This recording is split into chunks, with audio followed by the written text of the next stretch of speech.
Students, today we will learn about some basic concepts of epidemiology about agent, host and environment. Okay, let us start the topic. So whenever we learn about concept of disease, we mainly learn about three things. First three concepts हम पढ़ेंगे. One is disease, second is illness and third is sickness. हमेशा viva में disease की definition पूछी जाएगी, तो difference between disease, illness and sickness के बारे में भी पूछा जाएगा. Okay, so what is disease? Disease is a condition of body or some part or organ of the body, okay, in which functions are disrupted. Condition of the body or some part or organ of the body where function is disrupted, we call it as disease. And what is illness? Illness जो है किसी भी person का, किसी भी individual का perception and behaviour in response to disease. किसी भी इंडिविजुअल का परसेप्शन या behaviour in response of the disease is called as illness. Okay, so और साथ ही साथ में उसका साइकोलॉजिकल एनवायरनमेंट पे क्या इम्पैक्ट पड़ रहा है उसको भी हम इसमें देखते हैं. Okay, so this is illness. And third concept is sickness. अब इलनेस की वजह से अगर कोई पर्सन अपना सोशल रोल परफॉर्म नहीं कर पा रहा है, उस चीज़ को हम बोलते हैं सिकनेस. हम हमेशा सिकनेस लीव लेते हैं, डिसीज़ लीव या इलनेस लीव नहीं लेते, बिकॉज हम आज के दिन हमारा काम नहीं कर पाएंगे तो we will take sickness leave. So we will not be able to perform our duties today. Okay, एक टीचर एक सिकनेस लीव लेके घर बैठता है तो मतलब वो आज उसका सोशल फंक्शन जो है वो सोशल डिसफंक्शन में कन्वर्ट हो चुका है. Okay, so there is sickness जिसको हम सोशल पर्सपेक्टिव बोलते हैं. इलनेस जो होता है एक फर्स्ट पर्सन, जो पर्सन बीमार है उसका पर्सपेक्टिव है. एक डिसीज़ है जो हम डॉक्टर्स या प्रोफेशनल पर्सपेक्टिव है. Okay, so let us see the concept of causation now. Concept of causation के लिए हम जर्म थ्योरी ऑफ डिसीज़ देखते हैं which was given by Louis Pasteur. There is 1-to-1 relationship between one agent will lead to one disease. ये है germ theory of disease. Okay, germ theory of disease बोलता है कि there is 1-to-1 relationship between agent and disease. Okay, so whenever a disease agent interacts with a man, it will result into disease. This is germ theory of disease. It was given in 1873. बहुत ही पुराना concept है, but it is a very famous concept. So next is epidemiological triad. बहुत famous चीज़ है. हम हमेशा बोलते हैं कि कम्युनिकेबल डिसीज़ कभी भी एक टॉपिक हो तो आप एक एपिडेमियोलॉजिकल ट्रायड ज़रूर बनाएं. So what is epidemiological triad? Epidemiological triad is a triangle of three things. Triad में हम थ्री थिंग्स देखते हैं: host, agent and environment. Okay, whenever there is a balance between agent, host and environment, okay, whenever there is increase in virulence या decrease in immunity or disturbance in environment, then it will lead to disease according to epidemiological triad. एक और minor difference है triangle of epidemiology. यहाँ पे हमें एक time का difference है. टाइम भी एक इम्पॉर्टेंट फैक्टर है एजेंट, होस्ट एंड एनवायरनमेंट के अलावा in causation of a disease. So let us study the concept of agent, host and environment one by one. So agent, what is agent? Agent is a substance, living और non living, or a force, tangible or intangible. The excessive presence or relative lack, living या non living, tangible या intangible force, जिसका access में होना या lack में होना, जिसकी वजह से एक डिसीज़ प्रोसेस स्टार्ट हो सकता है, उसको हम एजेंट बोलते हैं. Okay, So let us see the classification of agents. Okay, so agent is can be classified into various types of agents: biological agents, okay, physical agents, etc etc. So let us see one by one. Biological agents are living agents, जो भी living agent है उसका example देख सकते हैं, virus, rickettsia, fungus, ये सब biological agents हैं. तो होस्ट रिलेटेड बायोलॉजिकल प्रॉपर्टीज़ क्या क्या होती हैं इन एजेंट्स की. इन्फेक्टिविटी का मतलब होता है कोई भी एजेंट किसी होस्ट के अंदर इन्वेड करना और मल्टीप्लाई करना, उसको हम इन्फेक्टिविटी बोलते हैं. ओके. पैथोजेनेसिटी का क्या मतलब है? Pathogenicity is the ability of an agent to produce clinically apparent illness. Okay. Virulence का क्या मतलब होता है? Virulence is ability of an agent to produce severe clinical manifestation. अगर हम बोलते हैं कि कोई एजेंट बहुत ज़्यादा विरुलेंट है, तो विरुलेंट है मतलब उसका किलिंग पावर है ना, severe form of disease produce करने की एबिलिटी बहुत ज़्यादा है. Okay. Case fatality rate is one of the way to measuring virulence. CFR भी बोलते हैं. What is CFR? Case fatality rate का मतलब होता है, suppose number of cases of tuberculosis ले लेते हैं फॉर एग्जांपल.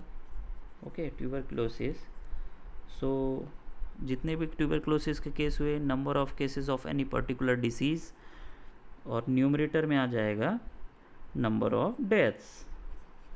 ट्यूबरक्लोसिस के कितने डेथ्स हुए और number of deaths due to TB, तो ये हो गया मल्टीप्लाइड बाय 100. हम यूजुअली CFR को, केस फर्टिलिटी रेट को हम परसेंटेज में लेते हैं. परसेंट, सेंट मतलब 100. सो this is case fatality rate. Okay, so let us see some pictures and you will guess the agent. So is this a agent? No, this is not an agent, this is a vector. Okay, vector है किसका? Most probably figure में, एक diagram में virus भी दिख रहा है, तो bat is a vector for many virus. So for example latest में निपा वायरस एक एग्ज़ाम्पल है जो हमारा एक एजेंट है. Okay. Coming to the next topic. Is this a agent? Yes, this is a agent. Yes, this is an agent and for agent of Ebola. what is this? Okay, you all are right. यहाँ पे हम देख सकते हैं upper lobe of lung is involve and ये bacilli के form में bacteria दिखाई दे रहे हैं. So yes, this is tuberculosis bacteria, tubercular bacilli, and which mainly affect the upper lobe of lung. Okay. Upper हिस्से को ज़्यादा ये, क्योंकि यहाँ पे ऑक्सीजन टेंशन ज़्यादा अच्छा होता है compare to lower portion of the lungs. Okay.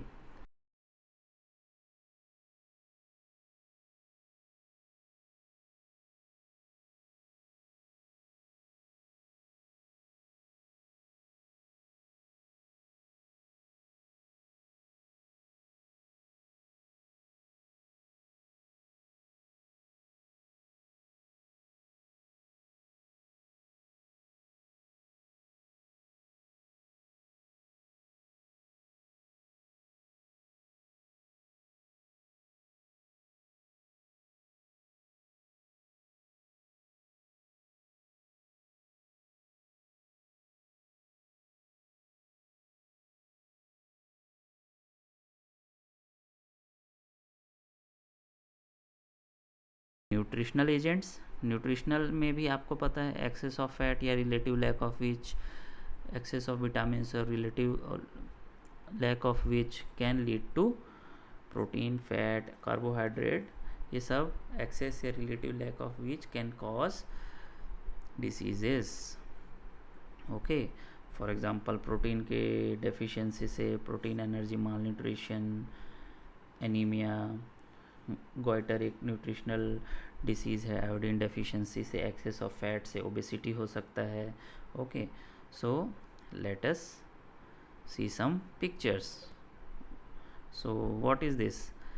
This is normal, okay, and this is, you can see, this is not jaundice, this is paler, okay. So आपको पता होना चाहिए कि जॉन्डिस के लिए कहाँ देखना है, पेलर के लिए कहाँ देखना है, okay.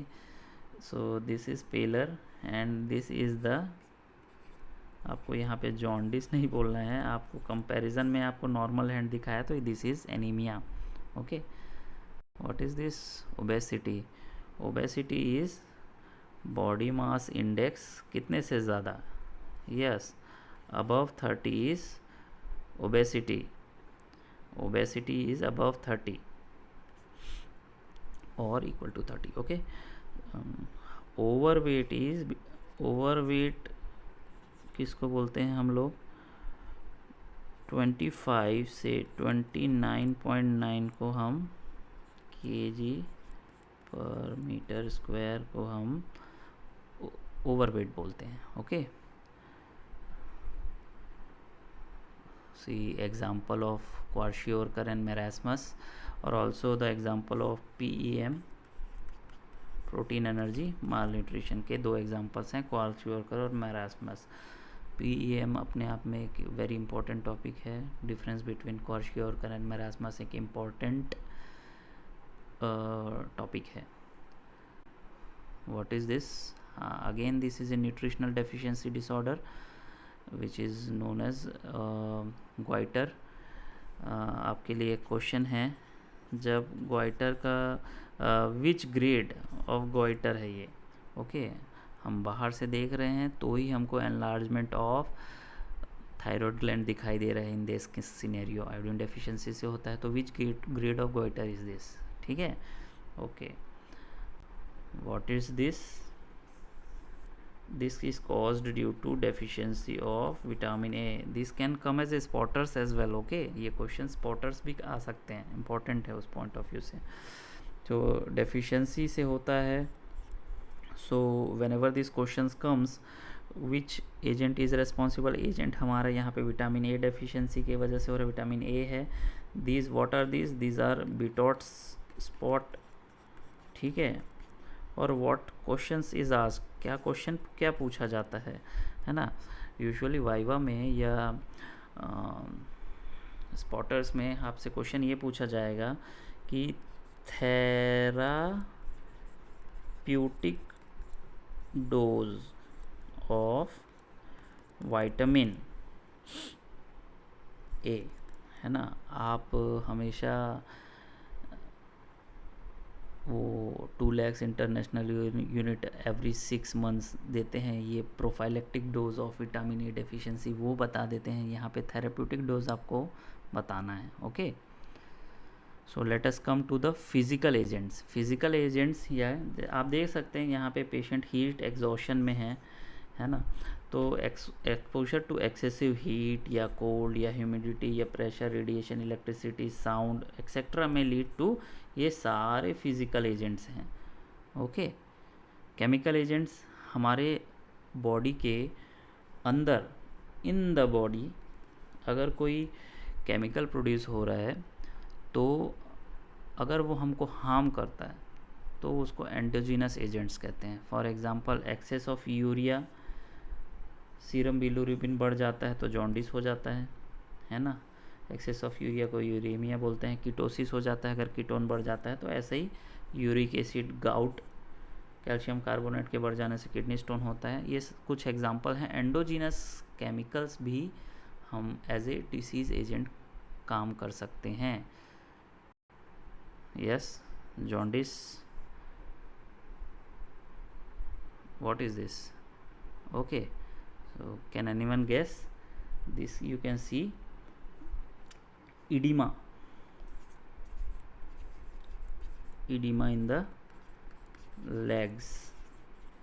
So whenever you see this type of edema, okay, so what usually happen is this, often there is protein deficiency में हमको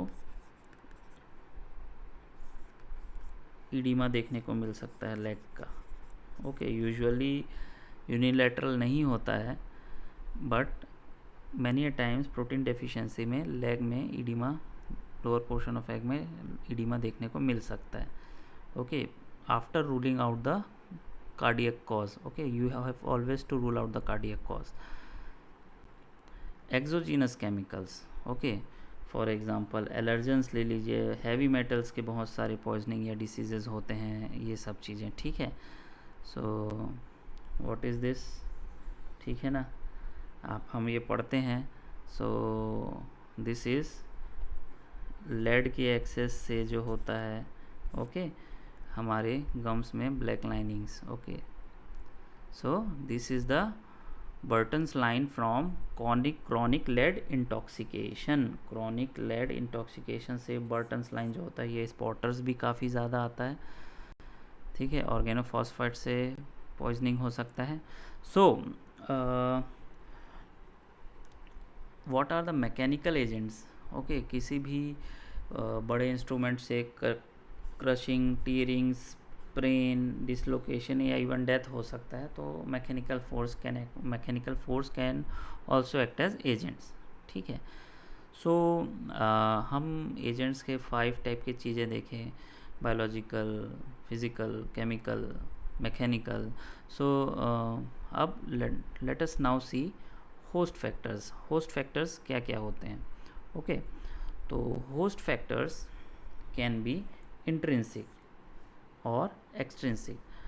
ओके, सो होस्ट फैक्टर्स को इस पर करते हैं. तो ह्यूमन होस्ट को हम कभी कभी कैसा रिफ़र करते हैं कि एज ए सॉइल, है ना. होस्ट एज ए सॉइल है, और डिसीज़ एजेंट को हम रेफ़र करते हैं एज ए सीड. जब सॉइल में सीड ला के रखते हैं तो एक डिसीज़ होता है, वैसी वाली बात कर रहे हैं यहाँ पे. ठीक है, होस्ट के क्या क्या फैक्टर्स हो सकते हैं. ओके, डेमोग्राफिक कैरेक्टरिस्टिक्स इम्पॉर्टेंट है. एज, सेक्स, एथनिसिटी इम्पॉर्टेंट है डिसीज़ कॉजेशन में. बायोलॉजिकल कैरेक्टरिस्टिक्स क्या होता है ना. किसी भी एक, आप देखे होंगे कुछ फैमिलीज़ में कुछ कंडीशंस रन करती. फॉर एग्जांपल है आपका हीमोफीलिया, या हो गया सिकल सेल डिसीज़, है ना. These are genetic diseases which run in the families. Okay, biochemical level of blood, ये कोलेस्ट्रॉल से अपना हार्ट डिसीजेस हो सकता है, हाई लेवल ऑफ उसे. तो various type of biological characteristics होते हैं, जैसे ब्लड ग्रुप्स हैं कुछ, है ना. हाई ब्लड प्रेशर हैं, वो ultimately lead to hypertension in later part of life. These are the biological characteristic which can lead to diseases. Okay, social and economic factors हैं, वो कर सकते हैं आपको इस डिसीज़ को. ओके, फॉर एग्ज़ाम्पल अब मैरिटल स्टेटस कैसे डिसीज़ को वो कर सकता है. So let me ask you question. So एक डिसीज़ देखिए, डिप्रेशन. ओके, डिप्रेशन, आपको क्या लगता है मैरिटल स्टेटस का क्या रिलेशनशिप होगा. यस, इन्वर्स रिलेशनशिप है. शॉकिंग है बट है. ठीक है, तो डिप्रेशन जो मैरिटल स्टेटस से इन्वर्स रिलेशनशिप है. ओके, सो ऐसा. हाउसिंग फैक्टर, बिल्कुल अगर आप सोशल इकोनॉमिक पुअर हैं तो आप उनका लिविंग स्टैंडर्ड या हाउसिंग कंडीशंस बिल्कुल दे सकते हैं. सो मैनी डिसीजेज है पुअर लिविंग कंडीशन से रिलेटेड है. Already we have studied about tuberculosis. Many communicable diseases poor housing conditions की वजह से होती हैं. सो जैसे अगर जिस घरों में मॉइस्चर ज़्यादा होता है तो वहाँ पे स्किन रिलेटेड डिसीजेस ज़्यादा होती हैं, अगर पुअरली मेंटेन मॉइस्चर कंडीशन है तो वैसा. लाइफस्टाइल फैक्टर्स, सीडेंट्री लाइफस्टाइल होने से आपको पता है नॉन कम्युनिकेबल डिसीजेस का रिस्क फैक्टर होता है. Alcohol in itself is a risk factor for many things. Okay, communicable as well as non communicable disease, बहुत सारे रिस्क फैक्टर्स होते हैं लाइफस्टाइल से रिलेटेड. ओके, एनवायरमेंटल फैक्टर्स के बारे में पढ़ते हैं. ठीक है, किसी भी एक्सटर्नल एनवायरनमेंट, यहाँ पे अब बात करेंगे. इंटरनल एनवायरनमेंट बॉडी के अंदर की बात तो हमने कर ही ली है. एक्सटर्नल एनवायरनमेंट, ओके, यहाँ पे एक्सटर्नल. सो यहाँ पे एक्सटर्नल एनवायरनमेंट जो ह्यूमन होस्ट के बाहर है, external to the human host, can be living और non living. Okay, mainly there are 3 components: physical environment, biological environment and psychological environment. What is physical environment? Let us see. It includes land, air, water, plants and animals. Okay, lack of sanitation, yes, it is a physical environment and it will lead to some or other disease.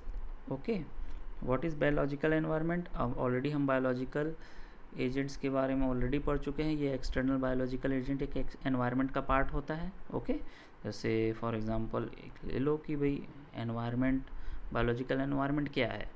Okay, तो mosquito is the part of environment, so it will affect the health of the individual. Okay, so what is psychosocial environment? Those factors affecting personal health, health care and community well-being that stem from the psychosocial makeup of the individual, psychosocial makeup of the individual and the structure and functions of the social group, है ना, such as cultural norms, customs, habits, belief, attitude, education. ये सब psychosocial environment का part है. ये सब ऐसे या वैसे ह्यूमन के हेल्थ को इफ़ेक्ट करता है. Okay,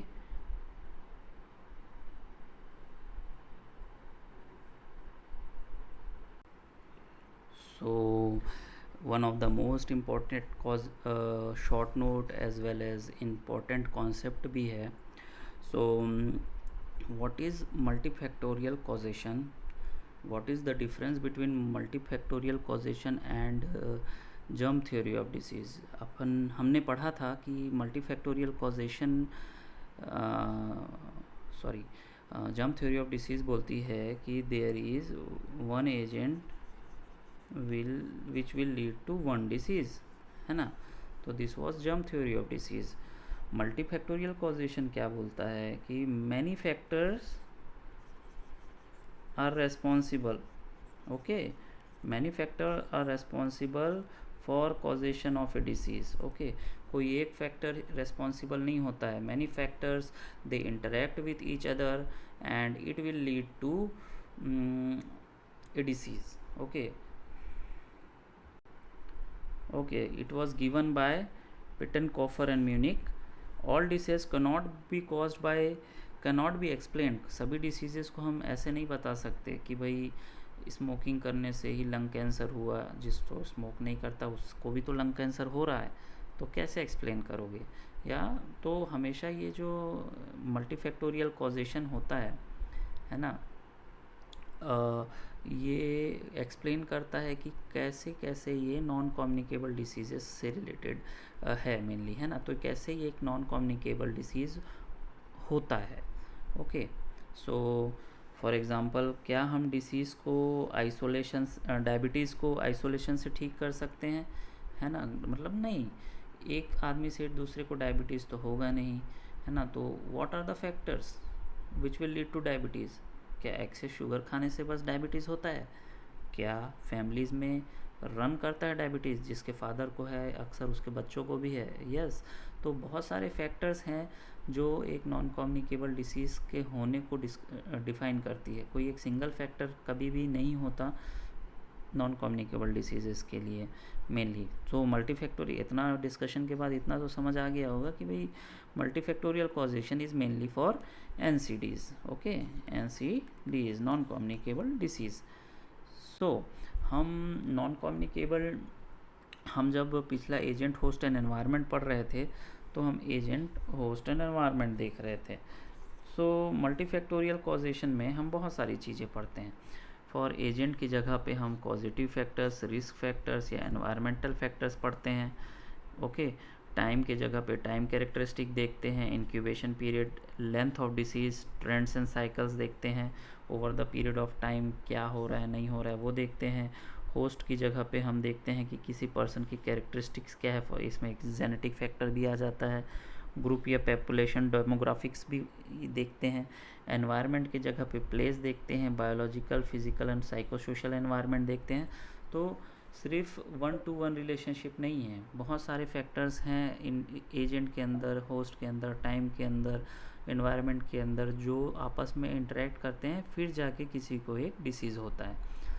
web of causation okay, McMahon and पग ने दिया था वेब ऑफ कॉजेशन. एक इम्पोर्टेंट क्वेश्चन है, who gave web of causation? So McMahon and पग. तो the web of causation considers all the predisposing factors. Okay, non communicable diseases के respect में जब हम बात करते हैं तो प्रीडिस्पोजिंग फैक्टर्स मतलब कि फिज़िकल एक्टिविटी ना करना, हाई फैट डाइट लेना, ये सारे फैक्टर्स क्या हैं? एक प्रीडिस्पोजिंग फैक्टर्स हैं जो ओबेसिटी करती है ना. तो ऑल प्रीडिस्पोजिंग फैक्टर्स आपस में इंटरेक्ट करके complex inter relationship with each other, उसको हम बोलते हैं web of causation. Okay, let us see an example.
So let us see the natural history of a disease.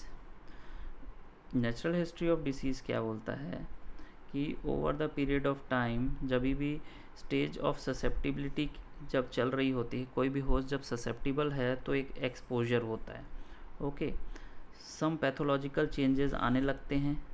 यहाँ पे अभी सिम्टम्स नहीं आए हैं तो इसको हम सब क्लिनिकल डिसीज़ बोलते हैं. जैसे ही सिम्टम्स चालू हो गए, कोई मतलब सर्दी खांसी हो गई, तो हम बोलते हैं उसको stage of clinical disease. Okay, this is the stage of the clinic. Symptoms आने के बाद तुरंत तो वो नहीं होता डायग्नोसिस, थोड़े टाइम के बाद होता है. तो यूजुअल टाइम ऑफ डायग्नोसिस ये है. थोड़े दिन के बाद उसके दो आउटकम हो सकते हैं क्लिनिकल के, या तो रिकवरी हो सकता है, डिसेबिलिटी या डेथ हो सकता है. तो ये नेचुरल हिस्ट्री ऑफ डिसीज़ है. ओके.